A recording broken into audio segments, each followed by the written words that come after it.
Our first reading of today is taken from the book of Jeremiah, chapter 17, verses 5 to 10. And in these verses, Jeremiah portrays before us two kinds of individuals. The one kind of individual, he says, is a person who puts his or her trust merely in externals, in worldly things, in riches, in power, and in wealth. Very clearly, the consequence of putting one's trust in the externals like riches and wealth will lead to destruction, not merely of the riches which will rust and rot, but also of the person, him or herself. On the other hand, he puts before us a person who places his or her trust completely and totally in God. And the person who places his or her trust in God is a person who will receive God's favor, because God's favor is eternal. God's riches, the riches of love, are eternal and can never rust or rot away. And so Jeremiah is exhorting us not to be like those who place their trust in riches and the externals, but to place our trust and confidence solely and wholly in God.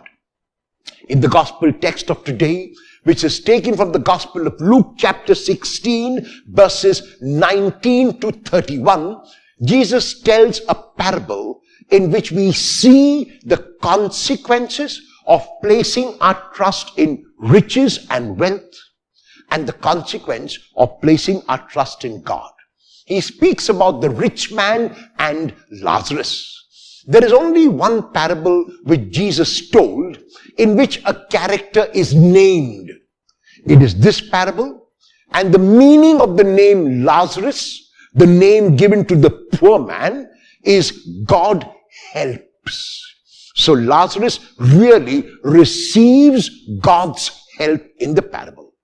There is a rich man who places his trust in riches, and that is seen when he is totally oblivious to the presence of Lazarus, who sits there right in front of him. The rich man is so caught up in his wealth. The rich man is so caught up in himself. The rich man is so caught up in his riches that he lets his riches become God. He lets his riches possess him. He lets his riches have him.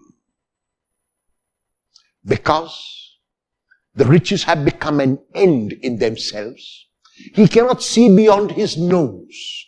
He cannot look at the needs of others. His needs are all that matter to him. His needs are all that must be satisfied.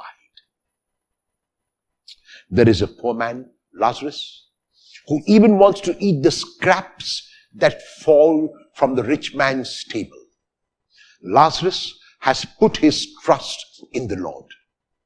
The story continues by telling us that the rich man dies, and after his death, because he lived a selfish life, because he lived a self-centered life, he is going away to Hades, to the eternal fire. Lazarus, the poor man who placed his trust in God, is taken by the angels and now sits in the bosom of Abraham.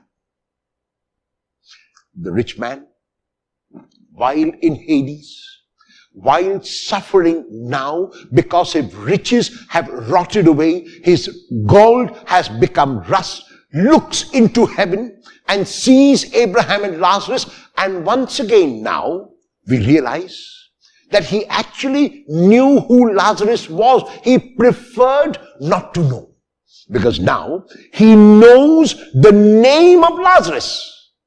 And even now, he wants Lazarus to act as his servant. He tells Abraham, let Lazarus dip the tip of his finger in water and cool my tongue.